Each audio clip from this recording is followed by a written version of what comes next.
Please remember to like, comment, subscribe, and share.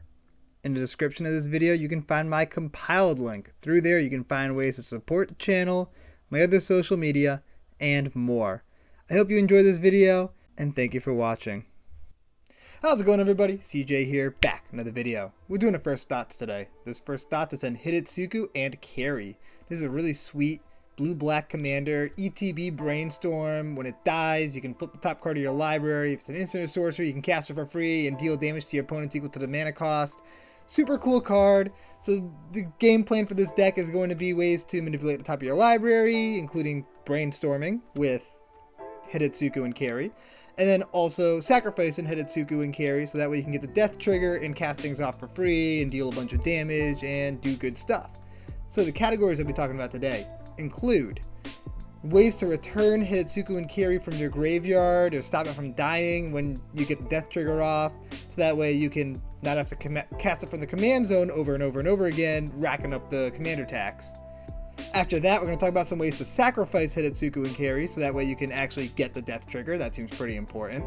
Then we're going to talk about some big instants and sorceries that you can put on the top of your library to cast for free and dome your opponents for a ton of damage. Then we have some blink and flicker cards so you can get extra value off of the ETB, the brainstorming. That seems really good, and it's a great way to fix the top of your library for when you sacrifice. And after that, we have a bunch of one-off cards. This seems like a fun commander. I'm excited to talk about it, so let's jump on into this. Starting off with ways to avoid commander tax. We have ways to reanimate, ways to bring Hidetsugu back from your graveyard into play when it dies, stuff like that. Some of the cards I wanted to mention include Abnormal Endurance, Ashnod's Intervention, Demonic Gifts, Fake Your Own Death, Feign Death, Supernatural Stamina, and Malakir Rebirth. All of these are nice one-off effects. You could even throw in an Isochron Scepter and put one of these underneath Isochron Scepter, so that way you have a reusable way to bring it back into play. You can also use Kaya's Ghost Form. Resurrection Orb is pretty cool. Same thing with Nim Death Mantle. And then Lifeline. Lifeline seems like an auto-include in this deck. It works really, really well. Alternatively, you can use reanimate cards like Reanimate to bring it back into play, which also has extra utility of being able to grab things from your opponent's graveyards, other creatures from your graveyards. So they seem like auto-includes no matter what, just for the value, and they work with the game plan. So some of those cards include the aforementioned Reanimate, Animate Dead, Blood on the Snow, which is nice because it's also a board wipe, Makeshift Mannequin, Victimize, my favorite reanimation card, Necromancy, which is nice because you can also do it at instant speed, and when doing it at instant speed, you'd sacrifice Hidetsugu at end of turn, so you get the death trigger again. And Footsteps of the Goryo, similar to Necromancy with the sacrifice option. There are a couple other ones that require you to have a sacrifice outlet, otherwise at end of turn you'd have to exile Hidetsugu, which you don't really want to do. But if you have the sack outlet, then these cards seem fantastic. Goryo's Vengeance, Shallow Grave, and Corpse Dance. Corpse Dance is especially nice because of the fact that it has buyback. So we have a lot of ways to get Hidetsugu and Kairi back from the graveyard. You do need ways to put them into the graveyard. Some of the good sack outlets that I wanted to talk about include Viscera Seer, Braids, Plague Crafter, Ashnod's Altar and Phyrexian Altar, and Altar of Dementia, Woe Strider, which you can pull out of the graveyard itself, which is nice, Kells, Yawgmoth, Tevish Zat, which is really sweet in this deck. High Market and Phyrexian Tower are both on lands. And then you have cards like Blood for Bones, which is really cool because you can sacrifice it to Blood for Bones and bring it back with Blood for Bones. Bone Shards, Culling the Weak, Dance Macabre, Deadly Dispute, Eaten Alive, Ritual of the Machine, and Village Rites. Sacrificing and bringing back Hidetsugu and Kairi seems like the main game plan for this deck. But you're going to need good cards to flip into off the death trigger to make it really worthwhile. Some of those good cards that you can pop on the top of your deck and cast for free using Hidetsugu include Enter the Infinite, which can just straight up win you the game with something like Thassa's Oracle, Clone Legion, In Garruk's Wake, along with the Creopain for good board wipes, Mnemonic Deluge, if you have something big in your graveyard and you just copy it a bunch of times, seems fantastic. Rise of the Dark Realms, Amanatu's Augury, Worst Fears, that's just a fun card, Arcane Endeavor, Blatant Thievery, Overflowing Insight, and Spell Twine. If you wanted to, you could also go the extra turns route. That's much less fun to play against, but it's always a very strong strategy. Some of the extra turn cards you can throw into this deck include Alrund's Epiphany, Nexus of Fate, Temporal Mastery, Temporal Trespass, Time Stretch, Expropriate, and Beacon of Tomorrow. There's also a handful of cards that can be cast cheaper than their actual mana value. Cards that either have cost reduction or split cards. Split cards work really well with this because of the fact that the card's mana value is equal to the two halves of the card combined. When you cast one half of the card, the mana value is much cheaper.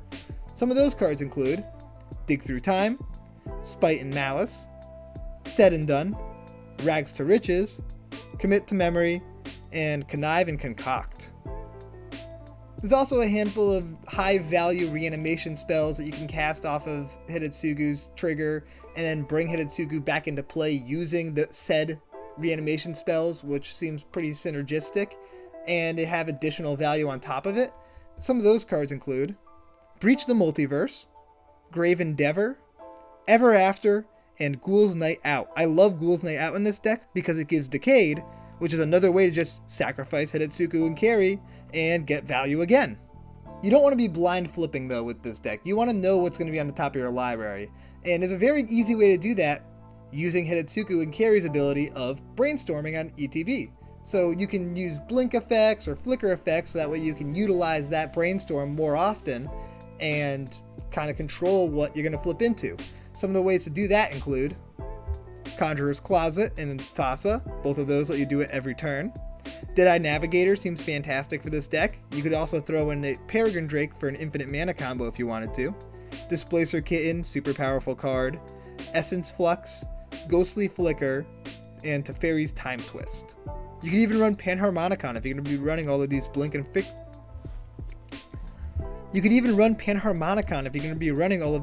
flicker effects to get full value. And if you're going to be running all these blink and flicker effects, you're going to be drawing a lot of extra cards.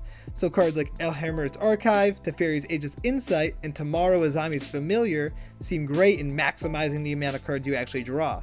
Tomorrow is also really nice because it helps you break the brainstorm lock of you putting cards on the top of your library and having to deal with them the next time you brainstorm. There's other ways to break that lock as well, including shuffle effects. Cards like Fetch Lands, Tutors, especially tutors to the top of your library, so that way you can sacrifice Hidetsugu and cast the card that you tutored for. Ponder or Portent, Archmage's Ascension, and Solemn Simulacrum. Those cards seem great to kind of get you out of that brainstorm lock. Now we're on to the one-off cards. Some additional ways to control the top of your library include Sensei's Divining Top, Scroll Rack, and Soothsaying. You can copy Hidetsugu and Kairi's ETB and death triggers using cards like the aforementioned Instronic Resonator, which seems like a very powerful play. Since you'll be drawing tons of cards with this deck, you can run cards that capitalize on the card draw. Cards like Chasm Skulker, Min, Nadir Kraken, Ominous Seas, Psychosis Crawler, that can just kill your opponents, and Shuldred seem like very synergistic includes. Being able to control the top of your library, plus having a lot of big instants and sorceries, makes God Eternal Kefnet an auto include in this deck. That card can put in so much work. Drivnot is another card that seems bonkers in this deck. Doubling up your death trigger is very powerful. There's also a handful of cards that let you copy the big instants and sorceries that you'd be casting for free off of Hidetsugu and Kairi.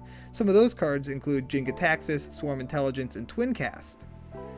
Having all these ways to manipulate the top of your library makes certain cards a lot stronger in this deck.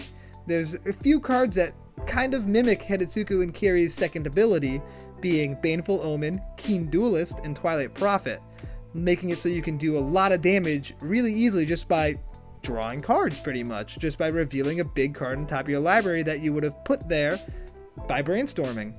The last group of cards I want to talk about are ways to cheat the commander tax. This is a commander that's going to die a lot. Sometimes you're going to have to put them in the command zone. When you put them in the command zone, you're going to want to have ways to get them back for less mana. Cards like Campfire, Command Beacon, and Netherborn Altar seem like great includes for this deck. That is everything I have for Hidetsugu and Kairi. This is a really cool, very interesting commander, kind of like Yuriko vibes, except it's all death triggers. I love it. Seems fun. Might need to build it. I hope you guys enjoyed this video, and I'll see you next time. Peace out, everybody.